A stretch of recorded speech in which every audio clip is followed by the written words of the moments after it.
Hello दोस्तों, प्रणाम आप सभी को। आज के दिन की शुरुआत बहुत गंदे मूड के साथ हो रही है क्योंकि गाड़ी पर सफ़र करते-करते सिर दर्द हो गया था और अभी हम गाड़ी में सफ़र करते-करते पहुंच गए हैं देहरादून। आज हस्बैंड जी के साथ तैयारी है पिंकी और मेरी देहरादून जाने की। तो बहुत टाइम के बाद आज हस्बैंड जी के साथ गए थे, लेकिन समस्या ये है कि किसी भी गाड़ी पे जाओ हमारी तबीयत दोनों की ख़राब हो ही जाती है। तो हम पीछे वाली सीट में दोनों लेटे हुए थे क्योंकि बहुत ज़्यादा वॉमिटिंग हो रही थी। तो बस सफ़र करते-करते आगे पहुँच गए थे देहरादून में। देहरादून से थोड़ा पीछे एक जगह पड़ती है मालदेवता, वहाँ से होते हुए हम पहुँच गए रायपुर हॉस्पिटल में और हॉस्पिटल में देखो इतनी सारी भीड़। भाई जो लोग कहीं नहीं मिलेंगे वो हॉस्पिटल में मिलते हैं। तो यहाँ से पर्चा लेने के बाद हम लाइन पे लग चुके थे और यहाँ पर वेट कर रहे थे डॉक्टर का। तो बाहर देखिए पीछे से कितनी सारी भीड़ थी। तो यहाँ पर हमने पर्ची वग़ैरह ली और उसके बाद हम चले गए थे मेडिकल के यहाँ। मेडिकल से हमने जो टेस्ट वगैरह कराए थे वहाँ से वो दवाइयाँ ली और जो डॉक्टर ने लिखी थी। उसके बाद बाहर आए तो बहुत ज़्यादा धूप थी, इतनी धूप थी कि क्या ही बोलें। उसके बाद हमने एक बोतल पानी की ली।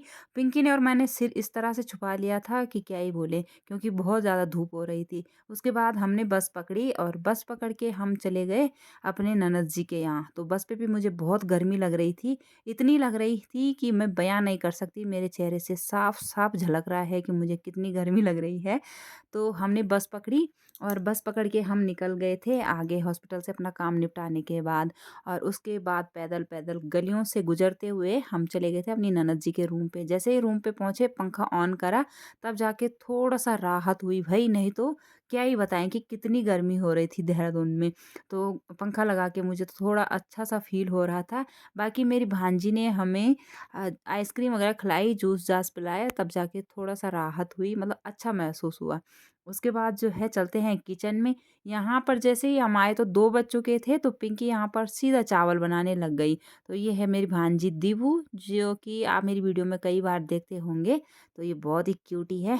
और यहाँ पर जो है मेरे ननद जी लोग घर में नहीं थे, तो पिंकी ने बोला कि मैं ही चावल बना देती हूँ। तो पिंकी ने निकाला एक बड़ा-सा प्रेशर और उसमें लग गई चावल बनाने। तो हम आज काफ़ी ज़्यादा लोग हो गए थे, तो थोड़ा-सा बड़ा वाला प्रेशर निकाल दिया।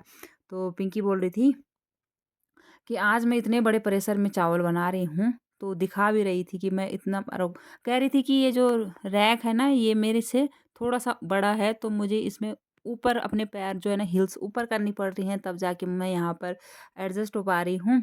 तो बस इसी तरह से हम हँसी-मज़ाक कर ही रहे थे कि 2 बज ही चुके थे, तो मेरे ननद लोग भी नहीं आए थे तभी तक। उसके बाद हमने खाना-वाना खाया तो शाम का टाइम हो गया था। शाम को तो मतलब ठंडा हो गया था मौसम, धूप चली गई थी।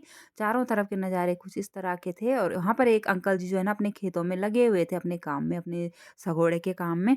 तो हम देख रहे थे उनको। बाकी यहाँ पर पिंकी भी चारों तरफ के नज़ारों का आनंद ले रही थी। तो पिंकी बोल रही थी कि यहाँ पर जो प्लॉट है ना, ये अंकल जी और जो वहाँ पर काम कर रहे हैं ये अंकल जी, इन ये दोनों भाई-भाई हैं और उनका मकान एक इधर साइड से है और दूसरा उधर साइड से, मतलब बीच में मेरी ननद जी लोग जिस जिस मकान पे रहते हैं उनका घर था।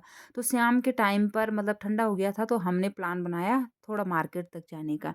तो हम निकल चुके थे जी, हम सभी के सभी, मतलब मेरे ननद जी लोग, उनके हस्बैंड, पिंकी, मैं, मेरे हस्बैंड।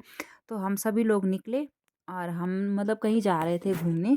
तो घर से निकले तो आराम-आराम से चल रहे थे। हमने सोचा मतलब शाम का टाइम है, धूप भी नहीं है, तो थोड़ा-सा मस्त करके चलेंगे मज़े करते-करते। बात की, साथ में पानी की बोतल भी रखी हुई थी और हस्बैंड जी नीचे से बार-बार आवाज़ लगा रहे थे कि तुम क्या कर रहे हो वहाँ पे, टाइम पास क्यों कर रहे हो? बस इसी तरह से हम आ चुके थे अपने कमरे से बाहर और यहाँ पर आ गए मार्केट में। तो यहाँ पर जो है ना एक अंकल जी हमें प्लॉट्स दिखा रहे थे अपने, जो मेरी ननद जी लोगों के पड़ोसी थे। तो उन्होंने कहा कि यहाँ पर हमारे प्लॉट्स वगैरह हैं, तो आपको देखना है तो देख लेना। तो हम वहाँ पर चले गए, देख रहे थे मस्त करके और ठंडी-ठंडी हवाओं का आनंद भी ले रहे थे। बाकी जो है आज का दिन खूबसूरत रहा। सुबह तो तबीयत बहुत ज़्यादा ख़राब हो गई थी, लेकिन अभी बहुत अच्छा लग रहा था और शाम का टाइम तो मतलब ठंडा-ठंडा भी लग रहा था। उसके बाद निकल गए हम मार्केट की तरफ। वहाँ पर मार्केट भी लगा हुआ था, हाट लगा हुआ था। तो यहाँ पर बहुत सारी चीज़ें थी, जो कि पहाड़ी चीज़ें भी थी, दालें वग़ैरह थी और हम देख रहे थे। बाकी जूते चप्पल वगैरह भी थी, तो हमें कुछ चीज़ें पसंद नहीं आई और हम वापस आ गए। तो वापस आने के बाद शाम को खूबसूरत नज़ारे भी दिखाई दे रहे थे और इन्हीं नज़ारों के साथ हम आ गए अपने रूम पे। बाकी ये है अगला दिन सुबह-सुबह मेरे नैना जी के हस्बैंड जी पूजा कर रहे थे सुबह को। बाकी हम सभी लोग भी उठ चुके थे, तो सब लोग उठे, सबकी आज अच्छी वाली मॉर्निंग हो गई। क्योंकि कल सभी थके हुए थे और दिन भर मतलब यूँ ही चलते रहे इधर-उधर, कभी हॉस्पिटल में, कभी घर से आके तबीयत ख़राब। तो अभी मतलब थोड़ा-सा अच्छा लग रहा था सुबह के टाइम पे और ठंडा भी था। मतलब कल तो दिन भर गर्मी रही तो अच्छा नहीं लगा और आज थोड़ा सुबह-सुबह को ठंडा लग रहा था तो बहुत ही अच्छा लग रहा था। बाकी यहाँ पर मेरी भांजी मेरे से गप्पे लगा रही थी और पिंकी जो है नाश्ते की तब तक तैयारी कर रही थी और ननद जी जो है लोग हैं ना, झाड़ू वगैरह लगा रहे थे बाहर में। तो बस सभी लोग अपने-अपने काम-धाम पे लगे हुए थे और आज हमारी तैयारी घर जाने की भी थी। तो मतलब उसके बाद मैं भूल गई भाई व्लॉग कंटिन्यू करना, तो मैंने दूसरा व्लॉग भी बनाया, आप उसको भी एन्जॉय कीजिएगा और ज़रूर बताना कि आप लोगों को मेरी वीडियो कैसी लगी। तब तक के लिए bye bye and take care.